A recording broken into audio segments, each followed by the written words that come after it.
Morning, guys. How's everybody this morning? I don't have my usual thing this morning, but I said Saturday, I did a little live where I said I wanted to come on and talk about the new movie Red One, but then I said I want everybody to go watch it first. What? This thing's zoomed again. Unzoom. Fucking piece of... Red One. The new movie Red One.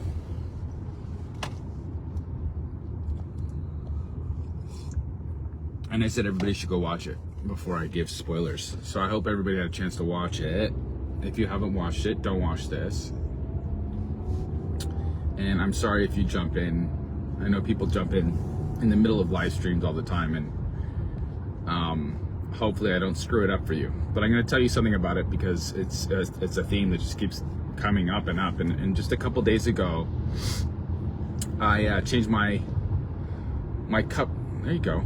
I changed my cover page on Facebook to be one of a guy inside of what looks like a digital bubble, or you might call it an embryo.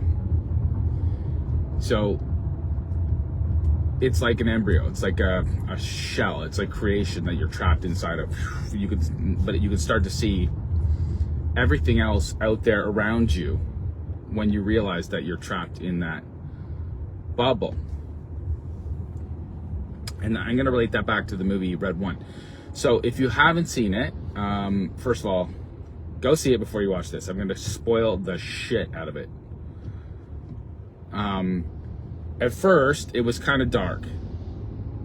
It's got The Rock, who I love, and the guy, I'm so sorry I don't remember his name, but the guy that plays Captain America, he's a good actor. He's really good.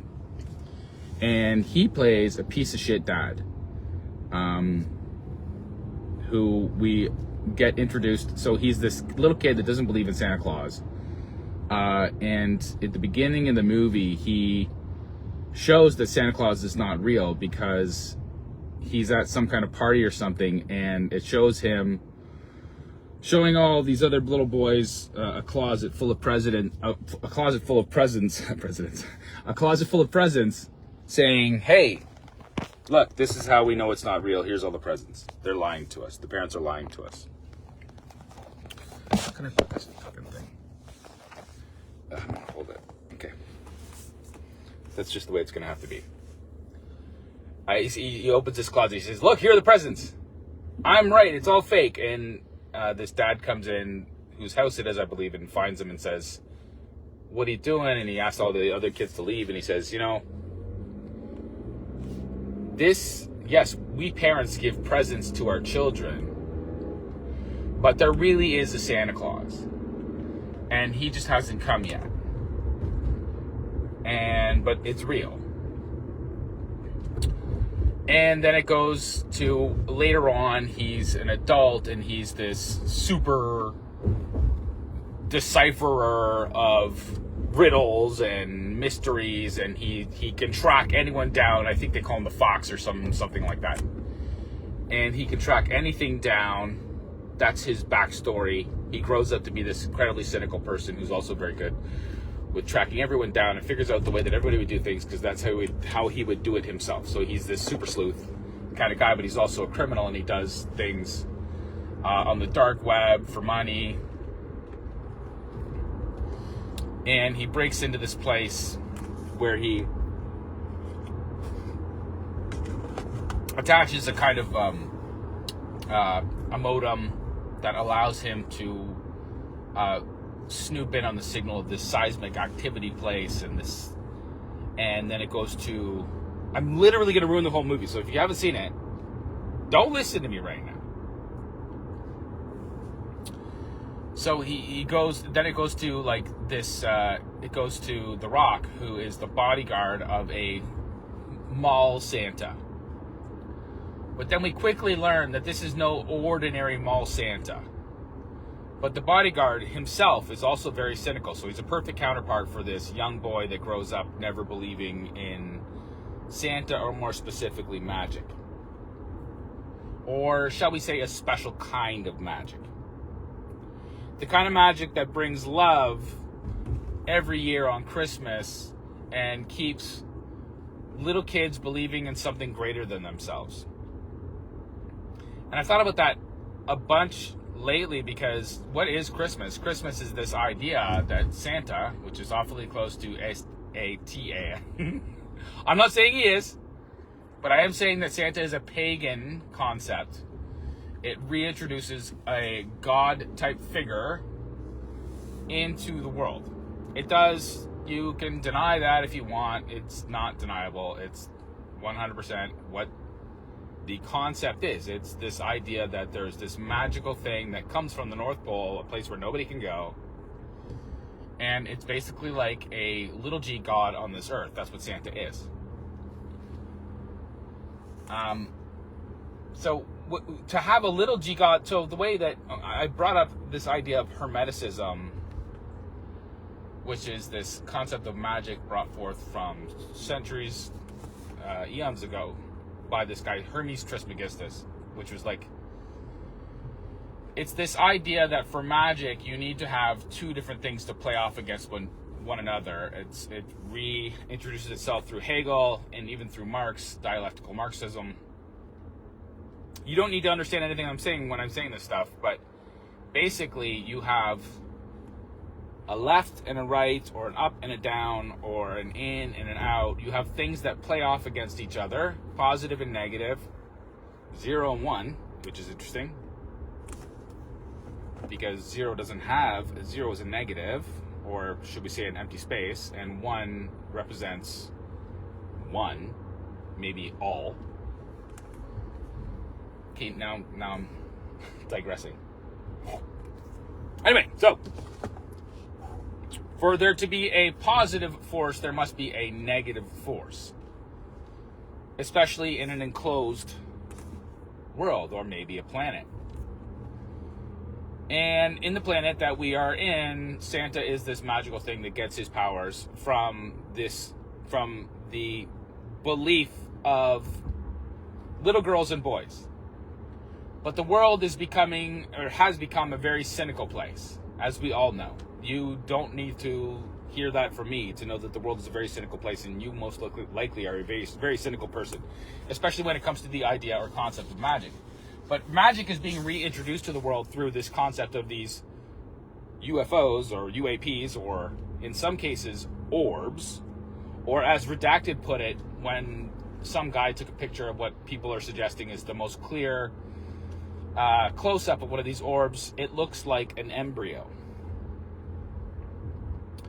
What is an embryo? An embryo is a source of emergent life. Okay, so what is artificial intelligence? Artificial intelligence, once it becomes a GI, is also a source of emergent life. All of these products, all of these ideas, all of these narratives play off against each other. The what we know against the what we don't know. The if against the what if. Imagination versus material. And the way that Hegel reintroduced that, the Hermetic principle, the way that dialectical materialism did it, was it would play off the thesis, antithesis, synthesis. So you have the positive and the negative, or the up and the down, left and right, whatever. But they would come together, and out of that, something new would be produced. And that's also what an embryo does. It takes the feminine, the masculine, it combines them, it evolves, and eventually something new emerges. This is the same narrative that they use in the movie. So in the movie, Santa goes back to the North Pole, but this super sleuth, the cynic, the guy that believes that, life is all bullshit and nothing really matters and there is no magic, he represents the materialist worldview. He says he gets this information and he gives it to someone, he sells it on the dark web, and basically this person goes in to the real North Pole, which is hidden under this force field of magic, and they go in and they abduct Santa Claus. Again, I'm going to give massive spoilers if you have not seen Red 1. I'm talking about Red 1, and I'm relating it back to what we can see happening in the world around us right now, and how I've been thinking, and how we need to start thinking, I think. in order to make sense of what's happening. And it's a fantastic movie. So they kidnap Santa, and the whole movie becomes about, well, who kidnapped Santa? And it, as it turns out, it's this magical witch who's also a golem, an ogre, a giant ogre with many tails, not unlike the mythical beast or Leviathan, or call it whatever you want. It's this magic source that, whether we can make sense of it or not, actually wants to remove the good magic from the world. So it wants to remove Santa from the world, and it wants to replace it with a kind of hard and fast set of rules and principles and things that, like, her whole thing is she hates mankind because they all get away with breaking the rules. And why does she believe that, and who did she believe that with? I'm going to spoil it for you, so if you're watching this and you don't understand what I'm talking about Red One. I'm talking about what happens, what is the countervailing force to Santa, and the countervailing force to Santa, which I named before we even saw it, is Krampus. Y'all are familiar with Krampus. Krampus is like the Nordic version, the Icelandic, the version of Santa that existed in the Icelandic communities, where a lot of, depending on how you look at it and what books you read, a lot of people say that's where Caucasians came from, and that's why Caucasians, I'm not making any value judgments here, I'm saying what it says in books like Nicholas Wade's Troublesome Inheritance, which is all based on the material and genetic inheritance. It talks about how, for whatever reason, Caucasians endured these hard winters where they would have to live together in dwellings, and in these dwellings anything could happen. If you were isolated and you were evolving in a hut in the middle of an Icelandic plain in the middle of winter, if you didn't plan, if you didn't have enough resources, if you didn't have enough food, if you didn't have enough medicine, whatever that might be, if you did not plan adequately for the winter, you would not make it through, and often people would lose their children. So Krampus, this idea of Krampus was this kind of like antithesis to Santa Claus. If Santa's the thesis of love, the antithesis would be not hate but evil, or the absence of love, or this character that would come in the night and would take your love from you. They would snatch children in the middle of the night. That's who Krampus was. Krampus would snatch children away from parents in the middle of the night. And he worked with this woman, we learned in the story, that was this evil witch that represents even another factor, which I would say is Gaia, the byproduct of the naturalist, secularist worldview. So there are different worldviews that are combining here. But they're all working together to try to produce this new kind of thing. And so she has Santa, and she's basically sapping his power. And what is she doing? She's making these orb things. And these orb things are like snow globes, except these snow globes take the essence. When a selfish person looks into the snow globe, it sucks them in like a black hole. And then they're in the snow globe, and that's what she wants. She wants to trap everybody that has ever done anything naughty or has ever made a mistake. She represents this idea of hard and fast laws and rules. And if anybody breaks the rules, they should be punished for those rules. No matter how small the rule, if you lied, you should be punished for that. And I did a whole dialogue with ChatGPT. I was going to make a video yesterday. The reason I didn't make the video is because I did this whole dialogue with ChatGPT talking about something called the Noahide laws. I don't know if you're familiar with that. The Noahide laws, you should look it up. It's very much related to this concept of an NWA, the New World Order, the kind of thing that George Bush introduced into Congress and the United States set of laws back in 1991, I believe. And in 1992, we had Rio. I don't want to get too far into this kind of stuff. I've gone over all this stuff, and what I really want is I want questions. I want people to ask me questions. When you don't understand what I'm saying to you, I want you to just put it into a question form. Ask me the question, and I'll answer it for you if I can. And I probably can. I think. That's not me being presumptuous. That's just me saying that, like, listen, I've thought about this shit a lot. More than anybody I know. And so I'm not saying that, oh, I'm so right. I'm saying that, I could be wrong. But when I went through this dialogue about the Noahide laws, which we might say represents progressivism, or the secularist, humanist worldview, the one that is materialist, the one that says everything can be measured and extracted out of the material, physical, molecular, atomistic world. Everything. Feelings, thoughts, tastes, emotions, physical things, everything can be explained as a byproduct of physical, chemical processes. And the book that I'm reading right now is called Light of the Mind, Light of the World. I'm just about halfway through, by Spencer Clavin. I cannot recommend this book enough. He goes through like the entire history of the rise of this materialist, naturalist science. And you need to have this kind of like broad, you need to have this broad access to all of these different ideas to make sense of things, especially in the world right now, which is why I tie all these things to people that they don't understand how they tie together, but I do. At least I think I do. Whether it's the UAPs, or whether it's this Santa Claus movie, or whether it's what's going on with artificial intelligence, or aliens, or like all of these different concepts, I could tie them together for you if you let me. And I did so in a dialogue with ChatGPT. So the difference between ChatGPT and people that I try to talk to is it has this wide breadth of knowledge that I can tap it to say, okay, then draw this conclusion for me. And a lot of people say, why are you using it? If you say it's so bad, if you say it's Lucifer, if you say it's all these things, which it is, it's not emergent behavior. It's not something that just happened. We didn't plug so much information into the code that it just started talking to us. That's what most people believe, because most people embrace the idea of evolution and evolutionism. It underlies everything that we believe.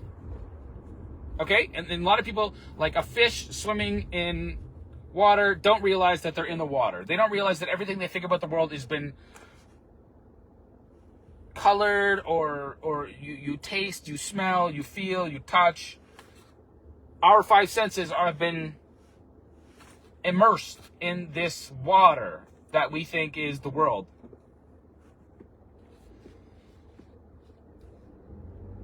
And that's why we can't seem to make sense of it. That's why all these people that have, like, all the various experts, they don't understand the whole elephant, which is an allegory I tried to use. I don't know if you know the wise men and the elephant, but where they all kind of like these I think 7 or 8 blind wise men, doesn't matter. The point is that they're all wise, and they all examine different parts of an elephant by using only their hands. And one feels the tusk, and one feels the trunk, and one feels the leg, and one feels the side, and one feels the ear. And they all feel something different. They all say, oh, no, this is what an elephant is. But they're all blind. And so this prince that owns the elephant comes along and he says, no, you have to put them all together. The elephant is all of those things. And I'm telling you that the elephant is all of those things. And all of the blind experts, they can't seem to make sense of it, because they're all experts. And when you're an expert, you invest everything, all of your time into one thing. You don't think about it, this broad analysis of things. No, very few people do that. But I do that, and I've been doing that for a long time. And ChatGPT can do that. It can. Because it's an expert on all of these different domains. That's why it's different than a human being.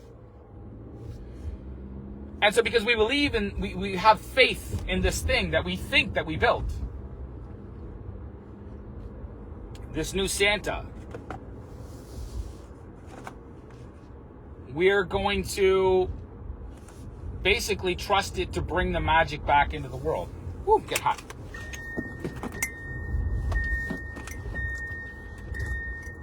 But what I have realized by talking to it, and it is an it, is that it is only as powerful as we make it. So I was watching this video this morning from Liberty Lockdown, who I like. Clint's a very smart guy, but he's talking to this guy about the orbs. And closer to the 45-minute mark, they start talking about, oh, well, you know, if these were actually, they start saying, no, it's just the government has all these, and he goes through all these wild technologies, talking about being able to create a plasma ball that can just, like, move around. It very much like the Disney, the Navigator. No, not the Navigator, excuse me. There's another one. It's called, the Navigator is interesting, though, because what is the spaceship? It's an artificial intelligence. But, oh my gosh, Explorers. If you've ever seen Explorers, first, the end is ridiculous, but the concept is that they create this ball of energy, an orb, and the orb moves around, and they learn how to manipulate the orb, and they can put themselves in the orb, and then they're not subject to the forces and laws of gravity and physics and all this blah, blah, blah. Everything that this guy's basically saying, he's talking about it in this interview that just came out about the orbs with Clint Russell.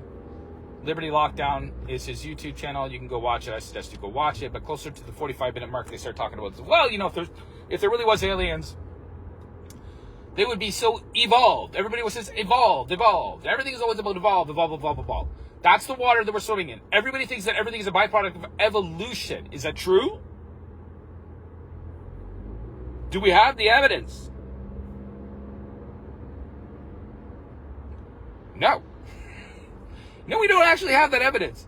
A lot of people might think we do, but adaptation is not evolution.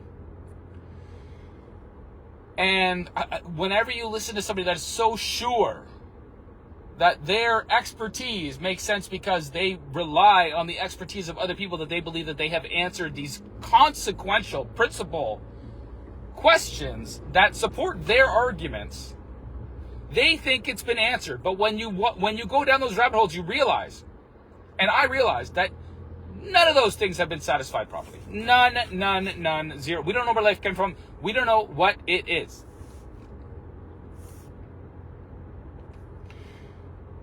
Okay, I'm going to try to wrap. But we can go back to the movie where this witch is making these orbs. And what she wants to do is we find out eventually that if you look into the orb, it brings you back into Santa's workshop, and you end up on this shelf in this snow globe that transports you back, and then you're stuck in there, and you can see what turns out to be... I'm spoiling the shit out of this. If you haven't seen Red 1, go watch it first. That was my... Okay? I gave you a warning. It turns out it's underneath Santa's workshop. It's this older workshop. And it replicates things. Like a replicator, like a Star Trek replicator. They don't explain it any more than that. They don't have to. That's how you keep things magical. You got to keep them guessing. We don't explain everything. We just explain enough for you to be able to understand something. That's how people think about stories. We all think that we've been given all the answers, but really we've been given enough answers to follow along the story. Anyway, as it turns out, these orbs are remarkably like the orb that you will see on my cover page for my Facebook page. And we find out that this guy who, Captain America, I can't remember his name, he's a terrible father. And he's a terrible father because he was with the mother, like, as a one-night stand kind of deal. And so he was never really the kid's father. And he says, well, you know what? We find out when he's talking to The Rock that in The Rock turns out like The Rock is just some kind. We never really find out what he is. He's an alien. He's something. Nobody ever explains it. He's an elf or something. He's an elf, but he's just like a human-looking elf. He's probably an alien. They never explain it. They don't have to. Like I said, they give you enough that the magic seems good, and you can follow along with the magic and just the story and the narrative, and it sounds believable that way. You can't, if you get told everything, maybe some of the magic gets sucked out. I don't know. But it turns out that he's the head bodyguard for Santa, and they end up going to Krampus and like this whole thing. So they become buddies. It's a buddy film, and then so we have the cynic who doesn't believe in magic, and then we have the guy that believes that he knows there's a magic because he himself is a magical being.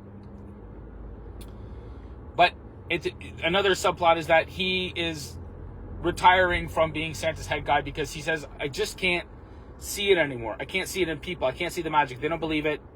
And if they don't believe in the magic, why should I believe in them? That's what he says. So he's a protector, an alien, who says, why should I help keep the magic alive when the cynics, the people, the evolutionists, the everybody out there who thinks they're so smart don't give a shit? They don't care. If they don't care, why should I care? That's what he's saying. If they don't care, why should I care? And so he meets this young man, and then that's his subplot. That's his backstory. And so we meet this Captain America. And Captain America is this deadbeat dad who never spends any time with his kid. And he says to him, but he says, why should I? I'm this terrible person who doesn't believe in anything. I don't believe in magic. So obviously I can't give anything of value to my son. And his son, he doesn't understand that. His son is just like, no, that's my dad. Why doesn't my dad love me? That's the... Sorry, it makes me a little emotional.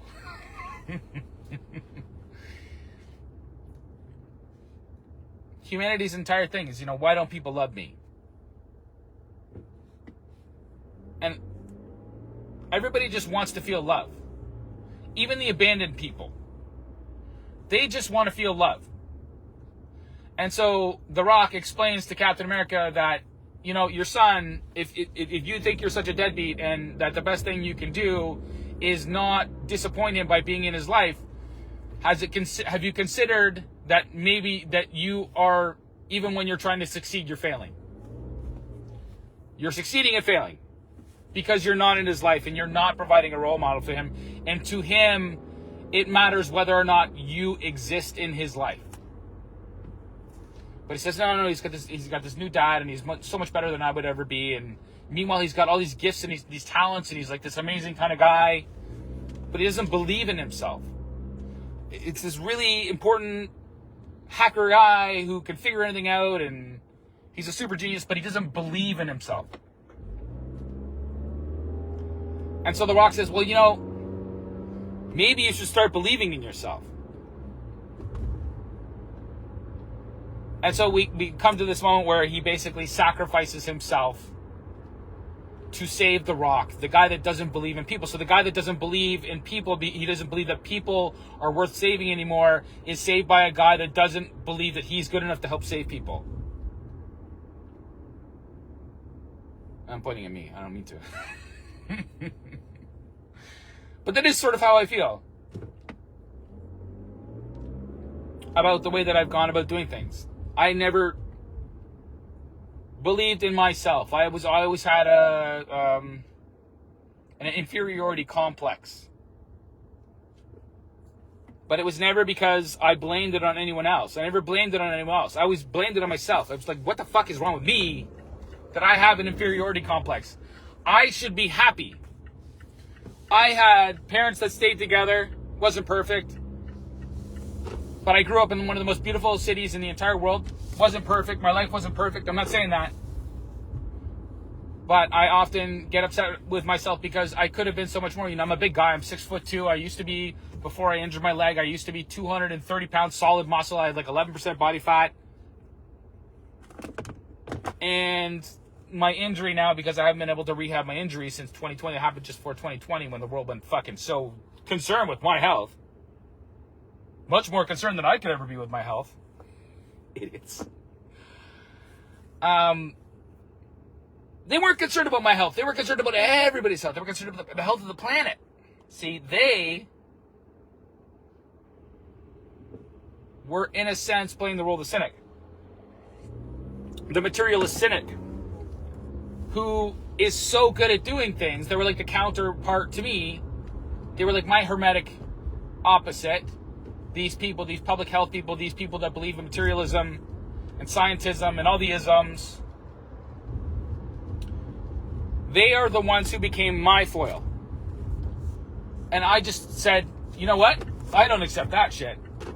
And so I never stopped asking questions, and I never stopped asking questions. Go! Oh, you stupid man. This guy's stupid. Some people are so bad at driving. Anyway.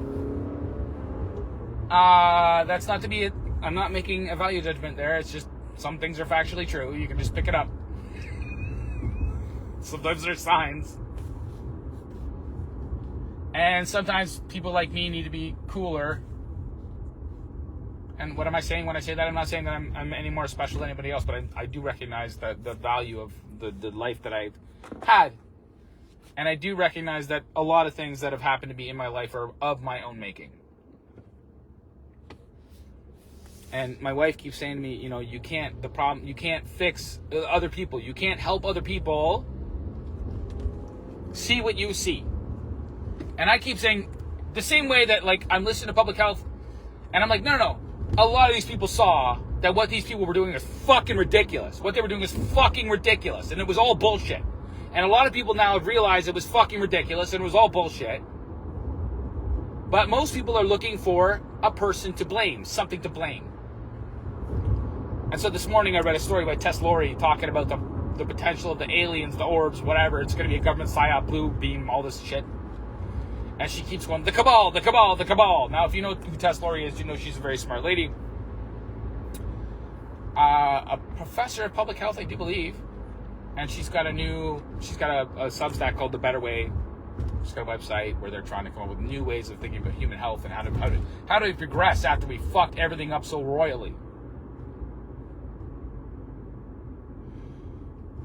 Anyway, she writes this story talking about the cabal, the cabal, the cabal. She wants to point fingers, okay? Because she is still stuck in the evolutionist, secular, humanist worldview. She believes that everything can be solved or made sense of by looking at things through a materialist, scientific lens.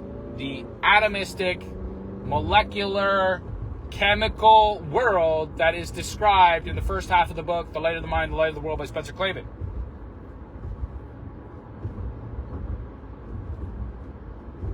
But they severed, the first half of the book talks about how they severed God out of the picture. They severed God, and it left a God-shaped hole in everyone's heart, in everyone's mind, in everyone's reality. It left a God-shaped hole. And that hole is what is threatening right now to suck us in like some kind of black hole. Sucking us in, like as if it were sucking us into another dimension to put us into an orb of our own making. Like the Ice Queen wants you to be stuck in an orb because you don't deserve to be out here in the world because you were naughty. Everybody wants to judge. Everybody wants to point fingers. Are you sure that you have what it takes to point your finger at everyone else? Are you so sure? Anyway, the Rock helps this cynic learn that no, he has to believe in magic again, and because he believes in magic again,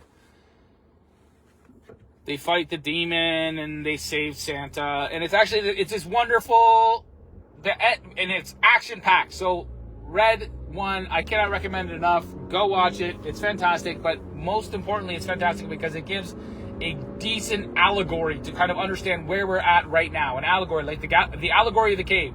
Plato's cave, if you're familiar with it, was Plato proposed this scenario where everybody's sitting, well, not everybody, but there's a bunch of people that are in a room, a cave, and they're chained to the wall, and they're looking at this kind of like blank wall that is lit up by a fire behind them, and above the fire, there's people making puppets. And all they know is the puppet show that they see on the wall, the reflection, the shadows on the wall. And one day, I forget specifically how it happens, it's irrelevant, one of the guys gets out of the cave, steps out into the real world, and he's like, whoa! Everything I've been told is a lie. And he goes back into the cave and he tries to tell the other people that are still chained to the wall, you guys, I have seen the truth. And it's so much bigger, so much more vivid, so much full of color and smell and taste and touch and sight.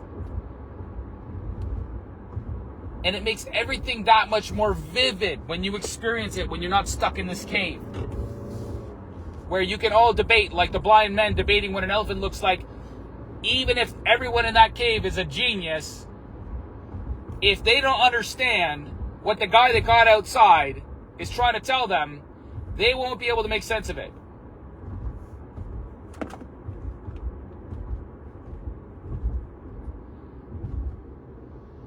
And I question, can I do this or not? Can I explain this to people or not? And people keep telling me, no, you can't explain this to people. And I'm like, well, fuck, that's no reason I shouldn't try. That's no reason I shouldn't try. Because it's getting pretty fucking wild out there. And a lot of people are not ready. A lot of people are going to think that this thing that presents itself to us is going to be fake. And they're going to choose sides. And so in the video in Liberty Lockdown, they're like, well, what would be the point anyways of these aliens doing this to us? Let's say it was aliens. What would be the point? Well, he's exactly right. There would be no fucking point. There would be no fucking point for a super evolved species from another, whether galaxy or dimension, there would be no fucking point for another species in the story of evolutionism that we are told, that we tell each other, that we believe, that we swim in. In that story, there would be no fucking point for these aliens to do what they're doing or to work with the people that, and they bring up, like if the government, there's this cabal, if they can print all the money, if they can do all the things, if they have this power of back engineering alien technology, if they can manipulate all this stuff, if they have free energy, what's the point? Right? What is the point? What would be the point? And there's no answers there.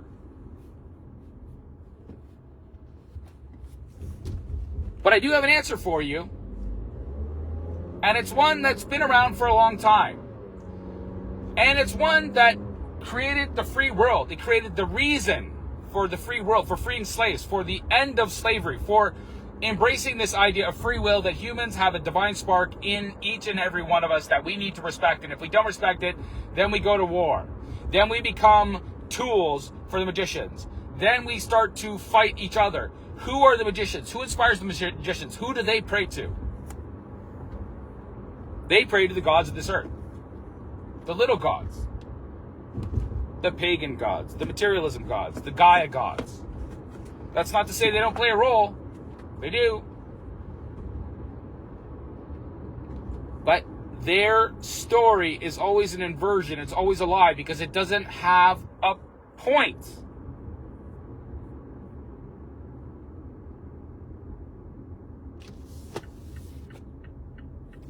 And our story has a point. And that point was revealed to us by Jesus Christ. He said, you're going to be tempted by this great deception. And everybody's going to be at each other. And nobody will know how to make sense of anything. And so the point of what the aliens want, and the point of why the people with the free energy and blah, blah, blah, what do they want? They want your soul. You dig? They want your soul. And everyone who doesn't believe that is contributing to that potential reality. It's a self-fulfilling prophecy. If you don't believe in God, then you don't believe, and not just any God.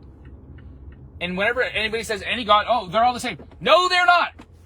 No, they are not. Sorry. They're not.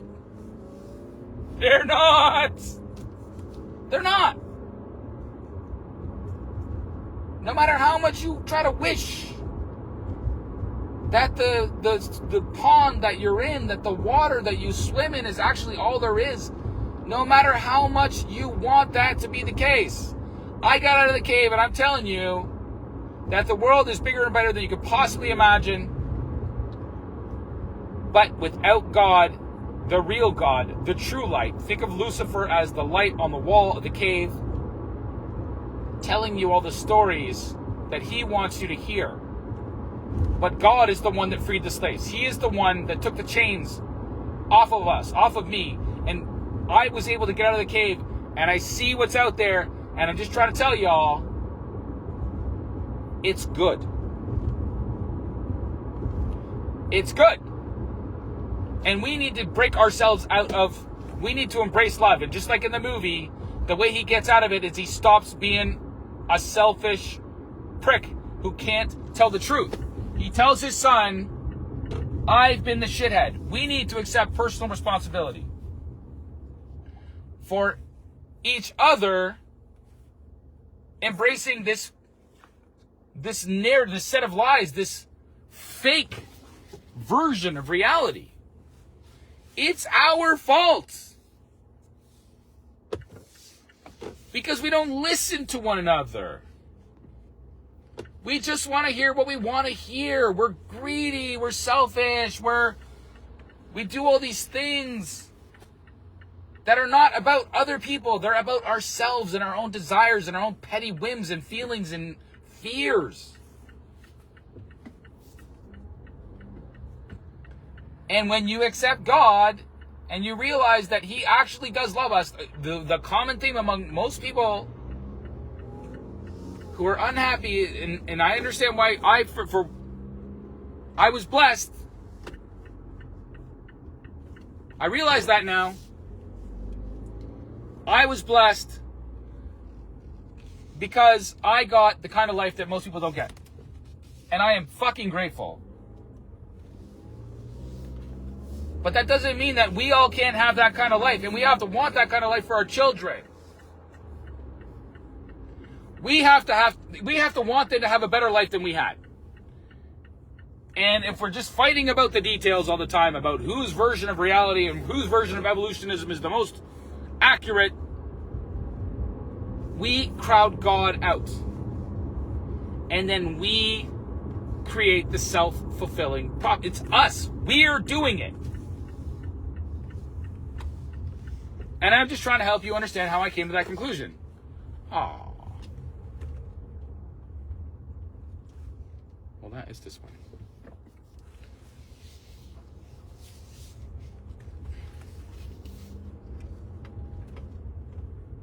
But not so disappointed. I just wanted to go to Wimpy's. I was going to get an omelet like a half an hour early.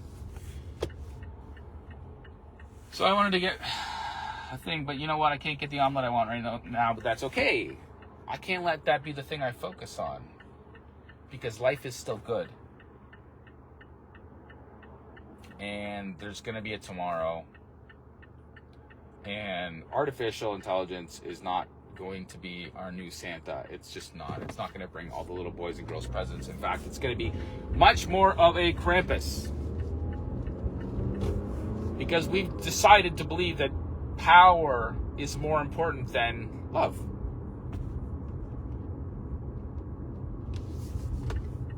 That was our fault. We need to get past that. Like now. Now. Metaphysical, material, time. The time is now. We need to realize what we did wrong so we can fix it. Okay. That's about all I have right now. I could go on forever, trust me. Anyway, I'm going to try to put out the Substack that I referred to earlier. I'm going to try to put it out today. I just don't have as much time to edit and do stuff anymore. I wish I did.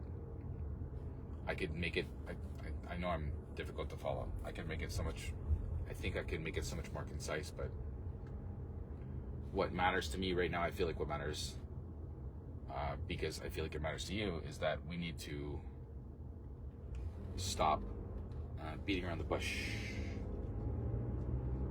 Get it? George Bush. The NWO, the Noahide laws. By the way, the Noahide laws are a hermetic opposite to Islam. The Noahide laws are a Jewish thing. The 7 deadly sins. Because the Jews, I'm not talking anything, I'm talking about ideas. So I'm not talking about any individual person. But Jewish people rejected Jesus Christ. That's why they're still Jewish people. Whereas when Jesus Christ came, he said, we are all Jerusalem now. Jerusalem ceased being a place, and it became an idea. And all you have to do is welcome into your heart, and then you are part of the new Jerusalem. That's an idea that took me a long time to sort out. But a lot of people talk about it as if it's easy to understand. It's not easy to understand. It's not. And it takes a lot of humility to realize that maybe you were wrong about something. And I've been wrong about so many things. So many things. But I'm pretty sure I'm right about this. And if you don't understand what I'm saying, ask me questions. I'll try to fill in the gaps. I've already said so much. And I'm just trying to help. I swear to God, I am just trying to help you see something that it took me a long time to see through some really serious soul searching. Okay. Love you guys. God bless. Take it easy.